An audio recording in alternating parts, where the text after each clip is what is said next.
Ladies and gentlemen, boys and girls, the Tennessee Volunteers cruised to a 72-17 win against ETSU.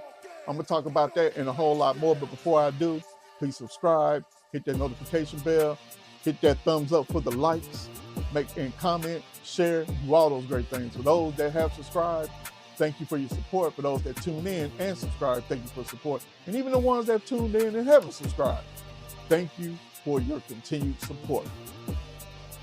You know who I am, and you know where we are. Let's get it.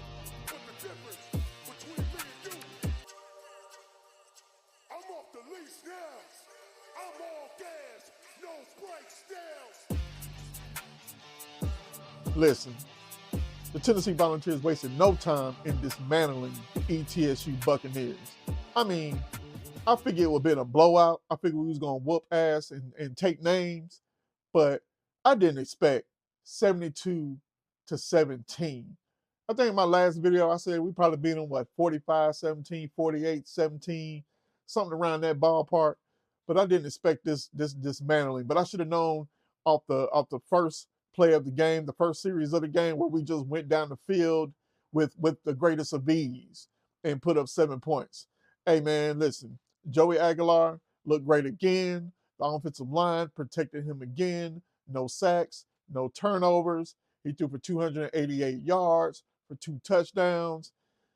What a great way to start your first game in Neyland Stadium. In regards to the other players that showed out, Chris Brazell II, he had 125 yards catching. Mike Matthews had 111 yards receiving as well. Mike Matthews ended up with 1 touchdown, and Chris Brazell II, he actually had 2 touchdowns. As far as the running game, Star Thomas, once again, he did a great job. 12 carries, 69 yards, 3 touchdowns. Deshaun Bishop, 3 carries for 68 yards. And DeJuan Morris had 9 carries for 48 yards for 1 touchdown. And Justin Baker had 11 carries for 37 yards.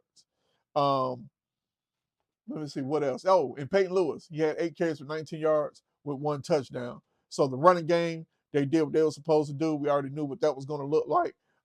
In regards to the passing game, also, hey, we was up 48-7 at the half. Josh Heupel was like, wait, well, let's go ahead and just put in the second string. All right, so then we go with Jake Merklinger. Jake Merkslinger, he was 9 of 14 for 118 yards and 2 touchdowns. And then George McIntyre was actually 6 out of 7 for 52 yards.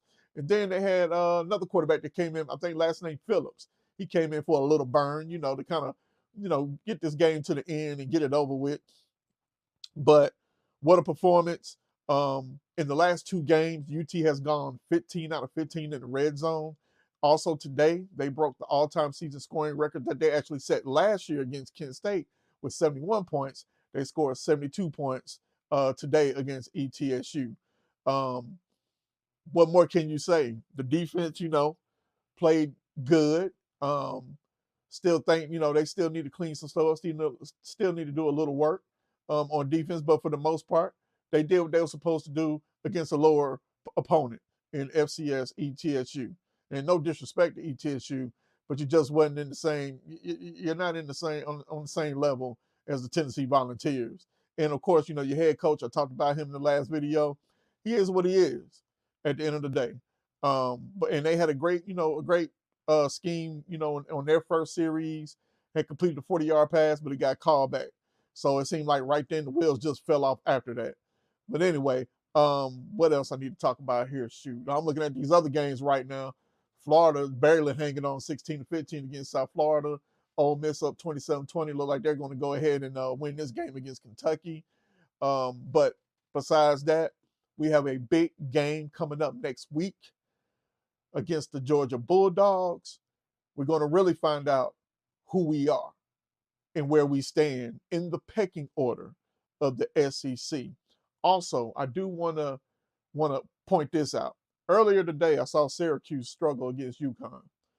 They ended up winning in overtime 27-20. Now, you know how it is. They always talk about, well, let's see if Tennessee is for real, or let's see if Syracuse was just that bad. And in the beginning, it looked like Syracuse was just that bad. But I will say this, Syracuse defense, they played much better against UConn compared to, I don't know what that was, compared to the way they played last week against Tennessee. So what I saw basically meant that our offensive line did a very good job. And it was not a slouch. It was not a fluke on how we protected Joey Aguilar, just like we protected him this week. But next week, you're going against Kirby Smart in that Georgia defense. And Kirby Smart is going to dial up different situations. I think Will Muschamp is the defense coordinator still, if I'm not mistaken. He's going to dial up some different scenarios. He's going to give you some looks, Joey Aguilar, and you just have to be in that film room and pay attention. And even during the game, there's some stuff that you may not even see on film that you may need to digest during the game. But anyway, with all that being said, great win for the University of Tennessee. Let's continue this next week. Let's go ahead and end this 8-game losing streak to the Georgia Bulldogs, because they've owned us for the last 8 years. Let's not make it number 9. Anyway, this is your boy, Blackout Jones, and this is Just Shooting the Sports. And as I always say when I talk about that power team, go Big Orange and go Vols.